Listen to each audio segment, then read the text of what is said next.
Welcome to the Private Property Podcast, where we provide you with the valuable knowledge and information that you need on anything and everything property related. Whether you're a first-time home buyer, a seasoned investor, or just looking for some expert advice, we have got you covered.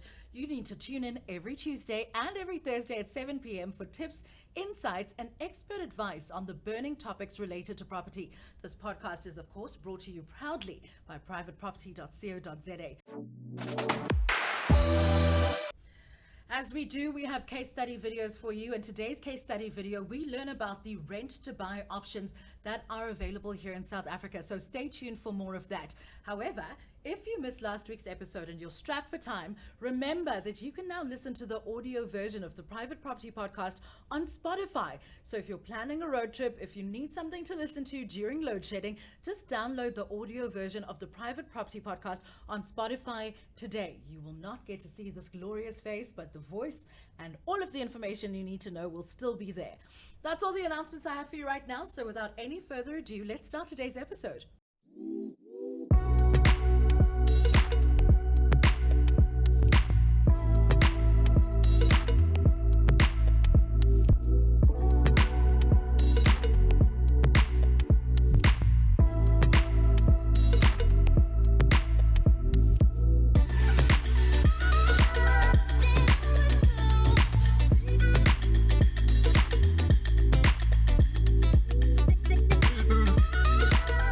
Remember to stay tuned, comment below, share the podcast, and send us a load of likes as we tackle the issue of renting to buy. Should we be renting? Should we be buying? Who knows? Someone does know. It's the guest that we have in studio, who's Daniel Kazadi, but we'll be speaking to him just now.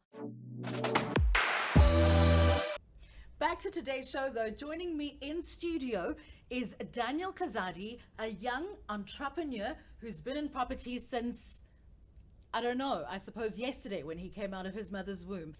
Daniel is a 22-year-old professional property investor, entrepreneur, and speaker. His driving force to achieve success stems from an early personal experience. Due to his father being retrenched, his parents found themselves and their young family homeless. Daniel's father was a highly educated man, possessing a master's degree in mining engineering, but this still couldn't secure him employment. This was the most traumatic experience of Daniel's life, but it did teach him a valuable lesson. The traditional go to school and get a safe, secure job was a fallacy, and only you are responsible for your own life and not your employer. He spent his later teen years shadowing and learning from leading experts in the property sector. At the age of 19, he did his first property deal. This was a buy and flip deal where he used none of his own money, and the deal was a massive success. It was an eye-opening experience and validation that property investment was the path that he was going to pursue. He continued his path of learning and studying more creative ways to invest in property, like back-to-back deals and seller finance. Daniel is a firm believer that with the right amount of guidance and knowledge, anyone can invest and be a massive success in property investing. No one is too old or never too young to start. Success lies beyond all your excuses. Remember to share your thoughts on today's question. Tell us about your rent to buy stories of 2022. Remember to add your comments on our Twitter page, and remember to use the hashtag the Private Property Podcast and hashtag we learn with private property. Before we continue our chat with Daniel, our producers have found a very, very interesting TikTok that you will be very, very interested in about 5 things you definitely need to know about rental deposits in South Africa. Do you want to know the thing that tenants and landlords fight about more than anything else? You guessed it, it's the security deposit. So here are 5 things you need to know about rental deposits in South Africa so that you can avoid some conflict later. Number 1, your landlord has to give you a receipt for your deposit payment, especially if it's in cash. Number 2, the Rental Housing Act is very clear as to how your deposit needs to be handled. It needs to be in at least a banking institution in South Africa, and it needs to be earning at least the interest of a savings account. Number 3, they're obliged to pay you interest on your deposit. Beware of landlords that sneak in a clause saying they don't have to pay you interest. Number 4, they're obliged to give you the balance of your deposit and any interest earned at any time that you ask. And number 5, if they haven't done an incoming inspection with you at the commencement of the lease, they might not be able to deduct any deposit. Daniel Kazadi, one of my favorite property gurus, back on the Private Property Podcast. Thank you so much for being here. Thank you for having me. It's such fun being on this podcast. I absolutely love having you because you always have the best responses to my questions with the most animated face. It's like I want to listen to you all of the time. What? I think it's a beard. Listen, we've just seen this TikTok. It's a very contentious issue all of the time. Landlords not wanting to give back deposits. A lot of the time, I feel like renters don't know what their rights are. So it's great to have people like this creating this kind of content to let you know this is like what your rights are. This is what you can ask for.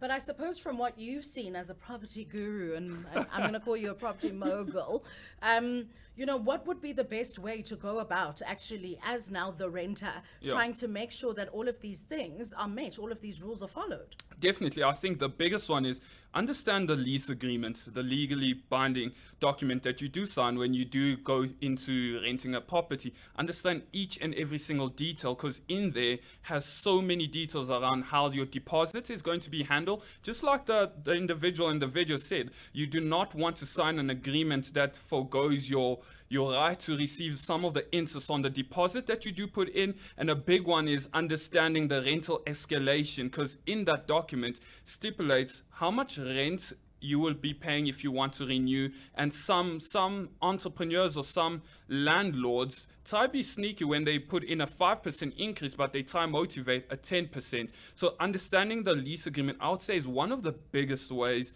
to protect yourself as a person renting out a property.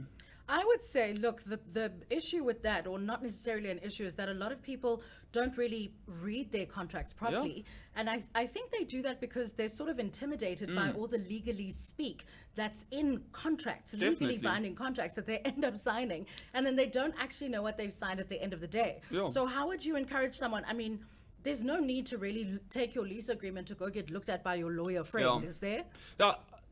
Yeah, I'd say there's no need for it. My advice is just sit down with your landlord or the agents. A good one is a good realtor will actually sit down with you and explain line by line. So to kind of give you a full breakdown of every little thing you're signing. So you do not need to be a legal expert. And I totally agree with you. It is daunting if you do not understand the jargon around the contracts to understand what you're getting into. But that's where you sit down with your realtor, the landlord, and just break down every little thing. And the big thing I learned is there's never a stupid question. Always ask as many questions, because at the end of the day, this is a legally binding document. And by signing just for the sake of it, if you do breach it, it could have crazy consequences. After the break, I'll be chatting more to Daniel and really just unpacking this conundrum of should we be renting to buy? I'll see you soon.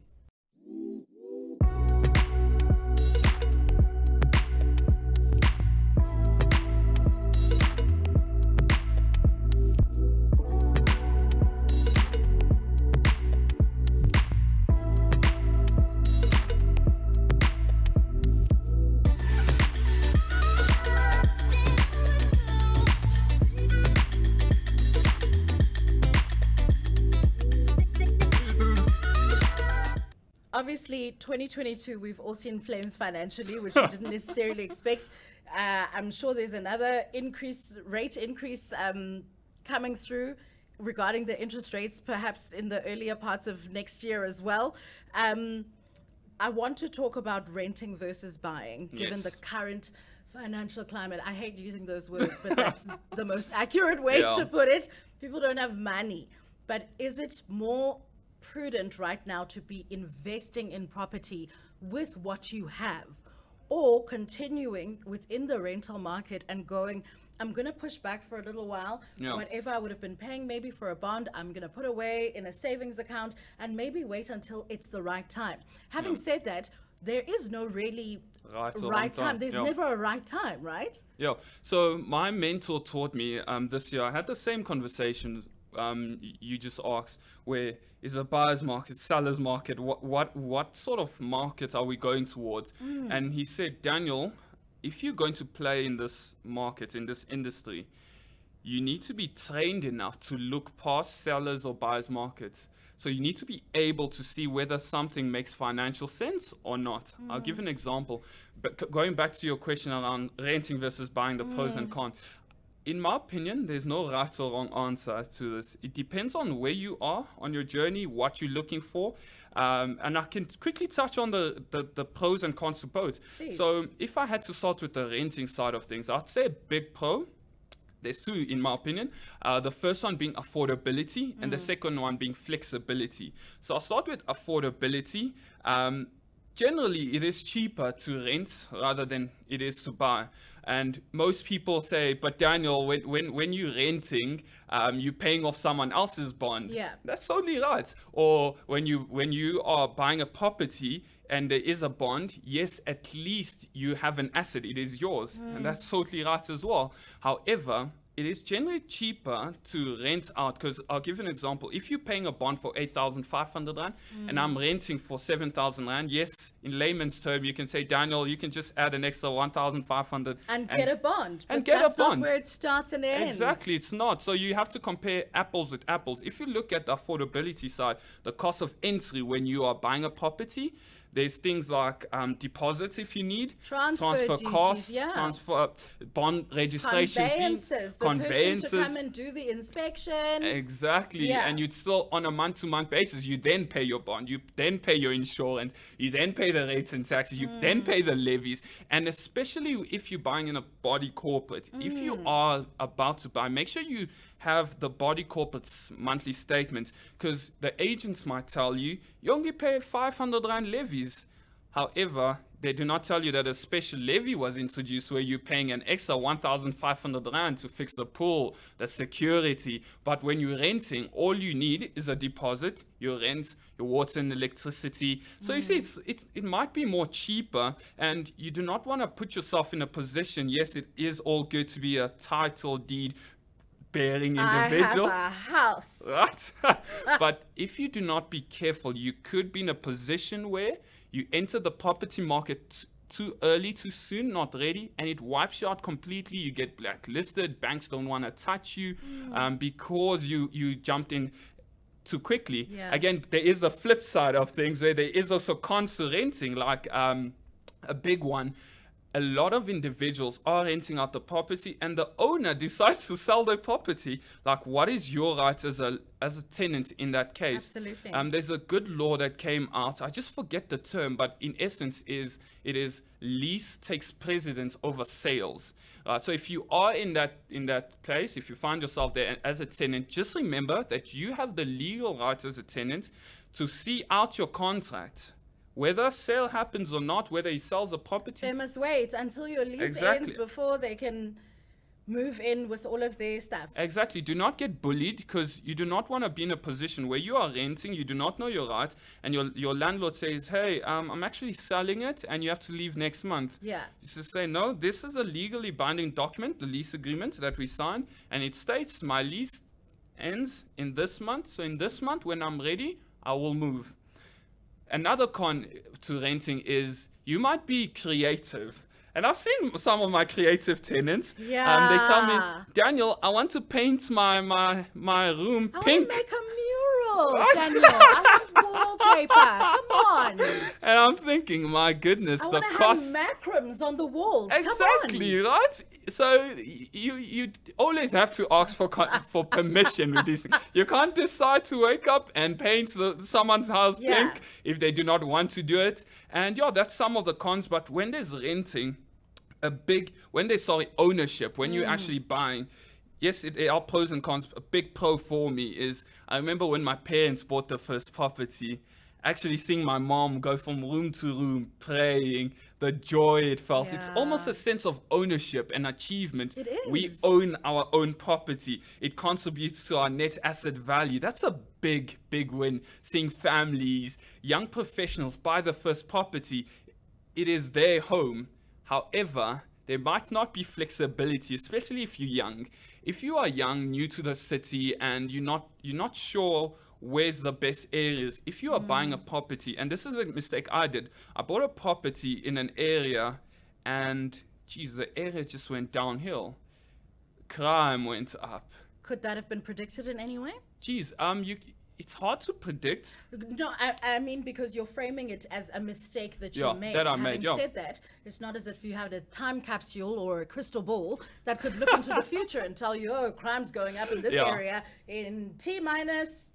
X amount. So it's not easy to predict, but there are steps you can take to ensure that you are making the best decision. And mistake I did, and a mistake a lot of people do when they're buying properties, is it's an emotional attachment.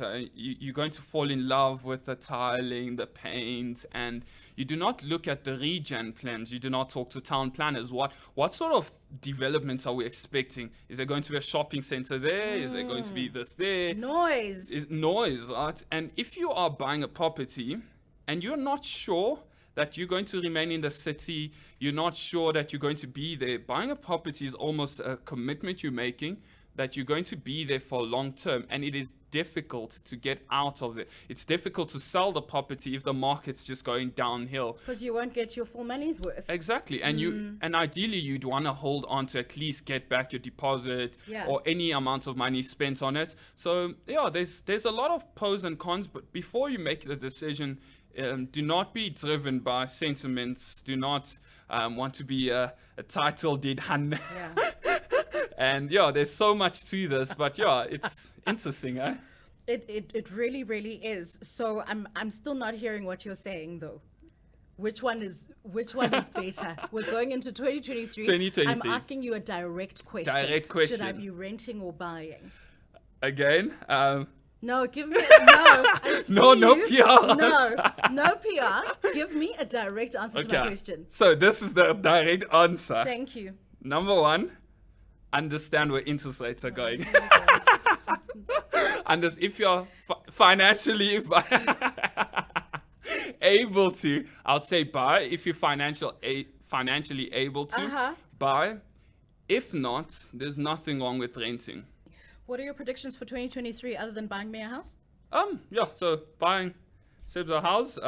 Second would be increase in interest rates, I think. So would just be make sure you've got that cushion. Definitely. Let's not ignore the elephant in the room. The interest rates are climbing. They're going to continue to climb. Don't price yourself out of the thing. Cushion yourself. Yeah, cushion yourself, eh? Do not be led by emotions would be a big one. So a big thing when interest rates did drop during the heavy lockdown was just for the circulation of money. That's why it did drop. Now we're getting to a point, and just interesting fact I read is before COVID, when we were about 11%, they actually planned an increase. So because of lockdown, they actually decreased interest rates. They were like, they put it off. We're going through too much right now. Yeah, so right now, we're not even as high as what interest rates could be at, and it's actually scary for individuals that entered when we were as low as 7%, and they could barely afford it. So for all the first-time home buyers coming in the market, I'd say, run your numbers would be a big one. Hey, run your numbers. Our producers have found a very, very convenient, lively, very informative TikTok that'll let you know how exactly you can go about renting to buy in South Africa. Hi to everybody that's new on my page or new to seeing my stories. I'm Anna and I'm a real estate agent for Harcourts. Today I wanted to chat to my property investors, specifically first-time investors. So because of the rising interest rates, we're likely to see a rise in rentals in the upcoming market. And two big things that you want to look out for and do your research on if you are investing in a property, whether it be Airbnb, short-term rentals or long-term residential rentals, you want to look out for the location and the vacancy rate. Location for your long-term rentals, you want it to be in a decent area, you want it to be close to things like schools and shops and transport. If you're looking at investing in specifically Airbnb type properties, then you're looking to attract international markets and tourists. So you'd want touristy kind of places and places that are close to the airport. Then your vacancy, whether it be long-term or short-term rental, you want a low vacancy rate. So do your research, chat to the agent or whoever's selling the property, and just find out what kind of occupancy it's having at any given time. Remember the different seasons. If you're doing Airbnb, you will have a peak season and a low season, so just always take that into consideration as well. Daniel, I actually found that video so interesting because it's quite rare that we talk about actual occupancy, Yeah. which is a big thing, if you're trying to invest, especially for the reasons of making money and earning, some kind of income from your rental property. I don't know, you'll look at a property, oh, these are nice finishes. Oh, I love these tiles. Oh, it's in a good area. Yeah. Maybe I'll get students to be able to stay in here. Suddenly your property is going vacant for long Jeez. periods of time. Yeah. And, you think it's something that's completely out of your control. Whereas, is there a way to control the kind of vacancy or occupation you can have on your rental property? Definitely, there are factors that play a huge part to why your property might be vacant, and that's the importance of understanding how to do your due diligence out. What I mean is, before you even go buy a property, understand what's the demand in the area. If you want to do student accommodation, it makes no sense for you to buy a property that is thousands of kilometers away from the university. And if it is a student accommodation, what sort of thing do students like? Do they like to share, or do they like their own space? If they do like their own space, how much rent can you command for it? What are your competitors in the market doing? And one thing I have learned on this journey is, you're in competition as landlords. You want to understand what your neighbors charging, what value they're giving their tenants.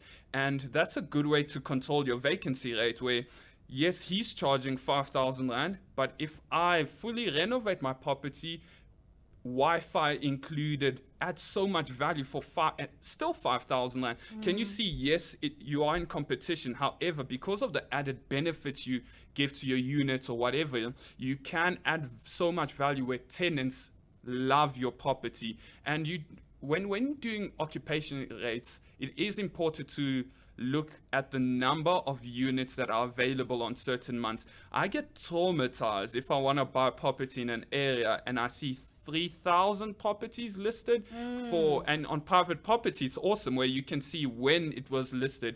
If it was listed 3 months ago, they still do not have a tenant and they're still advertising. Why is that the case? Because Exactly. people have been there, they've looked at it, they've Yeah. shown interest, but they've said no. Yeah, and property is such an amazing industry, but like you said, it's so emotional. People go into a property, they fall in love with the tiles, they fall in love with the painting, but you kind of have to differentiate. This is not a place for you to live in. If you're going to run a business, understand your end user. It's all about supply and demand. Understanding, is there demand for that sort of unit, for that sort of product? Or if there isn't, can you create the demand and add more value to the property? And if you are doing that, that's another conversation. Is it worth overcapitalizing? But that's my opinion, huh? Here's the thing. If you're not qualifying for a home loan, FLISP is maybe not working out for you, then what might work out for you and what could be the solution is renting with the option to buy. I've got Daniel Kazadi here and he's going to tell us all about it after we look at this case study. Hi guys, so I will just share my thoughts about rent to buy in property. This process is legal in South Africa, so it's mainly made, this one, for people who do not afford and do not qualify for a home loan through the banking system. So you do not enter into this type of an agreement then verbally or with just an affidavit or just a lease agreement. Lawyers must be involved so that they can draft a legal document that will protect both the buyer and the seller.